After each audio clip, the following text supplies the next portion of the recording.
सबसे पहले तो आप सबका धन्यवाद। बहुत ही अच्छे ढंग से आपने अपने क्षेत्र के इनिशिएटिव योजना के विषय में बताया। कोरोना की सेकेंड वेव से लड़ने के लिए एक प्रकार से जिलों के आप सबसे प्रमुख योद्धा है। 100 वर्षों में आई इस सबसे बड़ी आपदा में हमारे पास जो संसाधन है उनका बेहतर से बेहतर उपयोग करके आपने इतनी बड़ी लहर का मुकाबला किया है। साथियों, आपसे बातचीत की शुरुआत में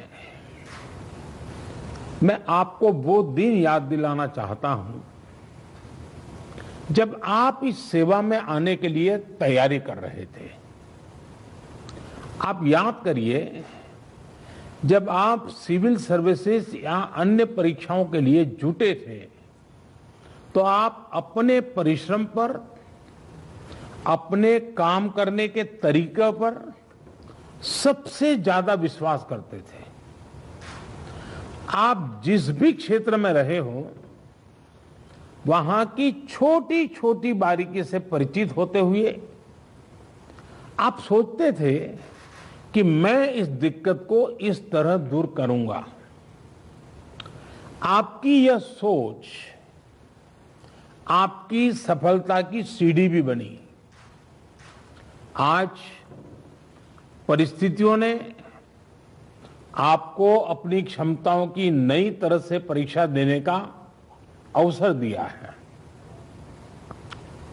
अपने जिले की छोटे से छोटी दिक्कत को दूर करने के लिए पूरी संवेदनशीलता के साथ लोगों की समस्याओं का समाधान करने के लिए आपकी यही भावना काम आ रही है।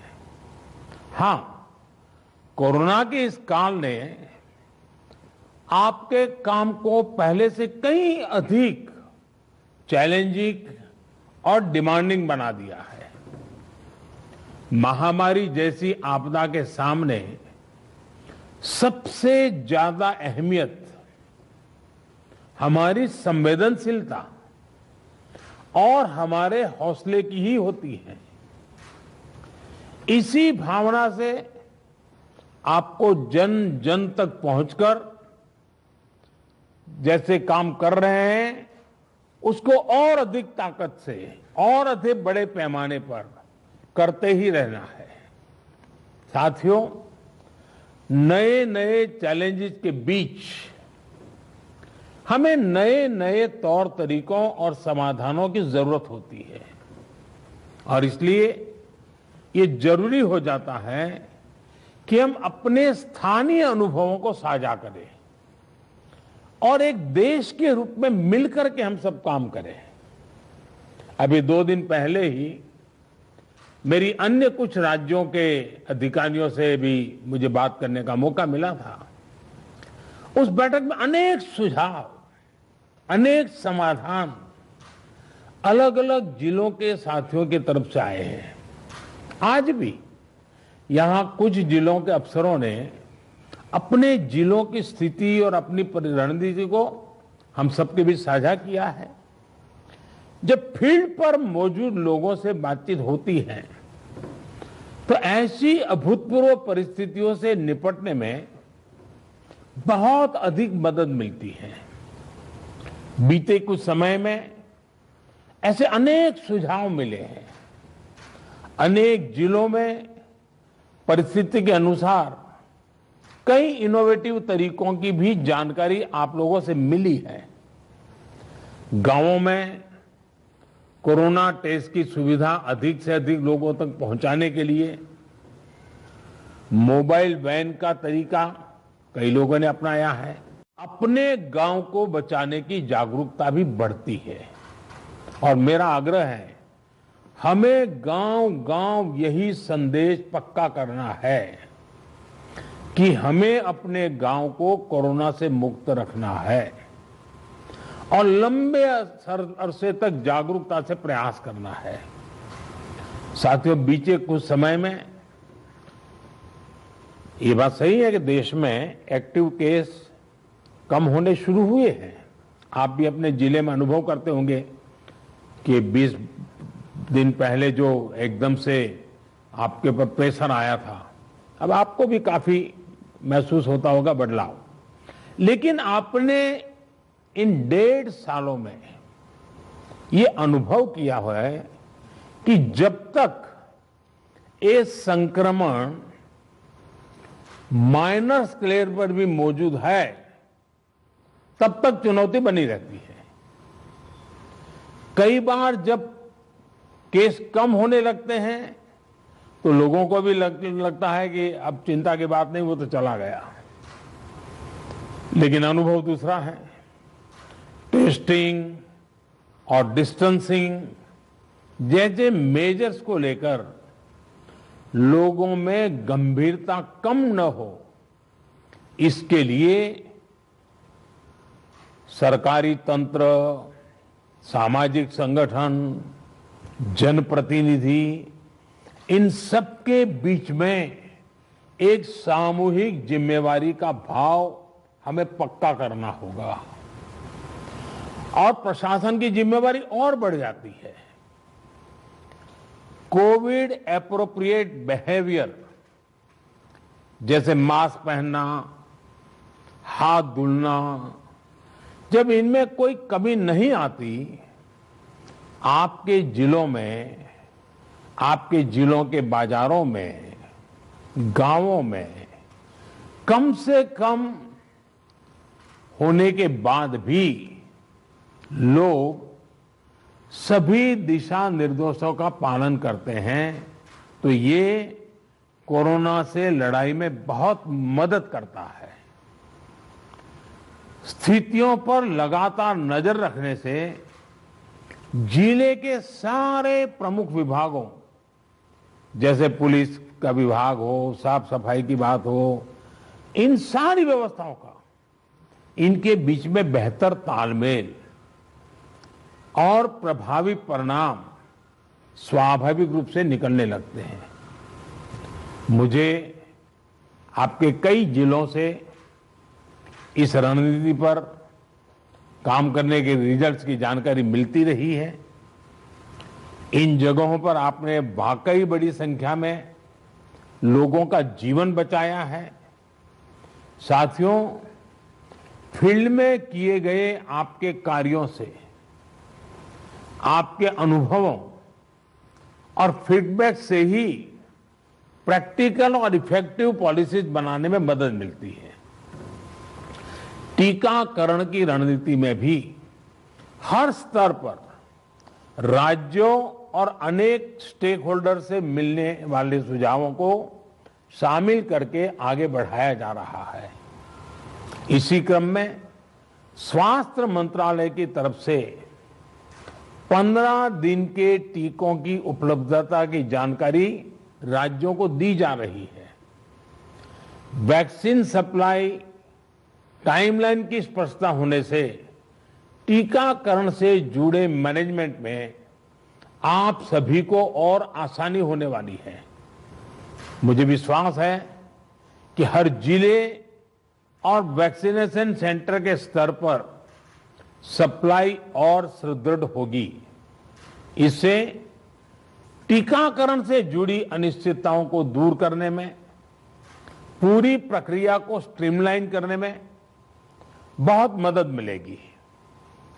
वैक्सीनेशन का जो प्लान है, जो कैलेंडर है, उनको हम नियमित रूप से अलग अलग मीडिया प्लेटफॉर्म पर अधिक से अधिक साझा करेंगे तो लोगों को कम से कम परेशानी होगी। साथियों, पिछली महामारी हो या फिर ये समय, हर महामारी ने हमें एक बात सिखाई है। महामारी से डील करने के हमारे तौर तरीकों में निरंतर बदलाव, निरंतर इनोवेशन, निरंतर अपग्रेडेशन बहुत जरूरी है। ये वायरस म्यूटेशन में स्वरूप बदलने में माहिर है। एक प्रकार से बहुरूपिया भी है और ये वायरस धूर्त भी है। तो हमारे तरीके और स्ट्रेटेजीज भी डायनेमिक होने चाहिए। साइंटिफिक लेवल पर हमारे वैज्ञानिक वायरस के बदलते स्वरूपों से निपटने के लिए दिन रात काम कर ही रहे हैं। वैक्सीन बनाने से लेकर एसओपीज और नई ड्रग्स बनाने तक लगातार काम हो रहा है। जब हमारी एडमिनिस्ट्रेटिव अप्रोच भी इतनी ही इनोवेटिव और डायनेमिक रहती है तो हमें असाधारण परिणाम मिलते हैं। आपके जिले की चुनौतियां यूनिक होगी, इसलिए आपके समाधान भी उतने ही यूनिक होने चाहिए। एक विषय वैक्सीन वेस्टेज का भी है। एक भी वैक्सीन की वेस्टेज का मतलब है किसी एक जीवन को जरूरी सुरक्षा कवच नहीं दे पाना। इसलिए वैक्सीन वेस्टेज रोकना बहुत जरूरी है। मेरा यह भी कहना है कि जब आप अपने जिले के आंकड़ों की समीक्षा करते हैं तो उसमें अर्बन और रूरल इसको भी अलग अलग से आप गौर करें ताकि आपका फोकस रहे। इवन टियर 2, टियर 3 सिटी को भी अलग से उसका एनालिसिस करें ताकि आप फोकस वे में अपना स्ट्रेटेजी वर्कआउट कर सकते हैं। कहां कितनी ताकत लगानी है, किस प्रकार की ताकत लगानी है, ये बड़ी आसानी से आप कर पाएंगे। और इससे जब ये प्रकार से देखेंगे तो ग्रामीण इलाकों में कोरोना से निपटने में मदद मिलेगी। और मैं भी लंबे अरसे तक आप ही की तरह कुछ न कुछ काम करते करते यहां पहुंचा हूं। मेरा अनुभव है कि गांव के लोगों को अगर सही बात समय पर पहुंचा दी जाए तो वो बहुत रिलीजियसली उसको फॉलो करते हैं, बहुत रिलीजियसली। और जो शहरों में कभी कभी हमको किसी चीज को लागू करने में मेहनत पड़ती है, गांव में उतनी मेहनत नहीं पड़ती। हाँ, क्लैरिटी चाहिए, गांव के अंदर एक टीम बनानी चाहिए। आप देखिए वो परिणाम खुद दे देते आपको। साथियों, सेकंड वेव के बीच वायरस म्यूटेशन की वजह से अब युवाओं और बच्चों के लिए भी ज्यादा चिंता जताई जा रही है। अभी तक हमारी जो रणनीति रही है, आपने जिस तरह फील्ड में काम किया है उसने इस चिंता को उतना गंभीर होने से रोकने में मदद तो की है, लेकिन हमें आगे के लिए और अधिक तैयार रहना ही होगा। और सबसे पहला काम आप कर सकते हैं कि अपने जिले में युवाओं, बच्चों में संक्रमण और उसकी गंभीरता के आंकड़े व्यवस्थित करें।